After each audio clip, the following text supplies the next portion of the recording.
রাধে রাধে। স্বয়ং শ্রী রামও নিয়তির বন্ধনে বিশ্বাসী ছিল।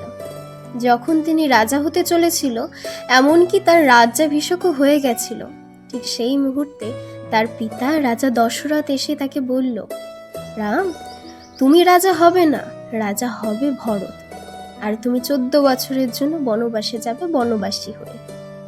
তখন শ্রীরাম তার পিতার কথা মেনে নিয়েছিল। লক্ষ্মণ রামকে জিজ্ঞেস করেছিল, ভ্রাতা, তুমি তো বড়, এই রাজা হওয়ার অধিকার একমাত্র তোমার।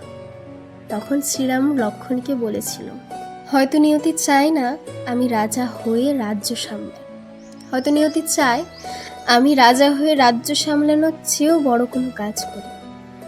এর দ্বারাই শ্রীরাম আমাদের বুঝিয়ে দিয়ে গেছেন কিভাবে জলের স্রোতের সাথে চলতে হয় এবং নিজেদের জীবনের মূল উদ্দেশ্যগুলো খুঁজে পাওয়া যায়।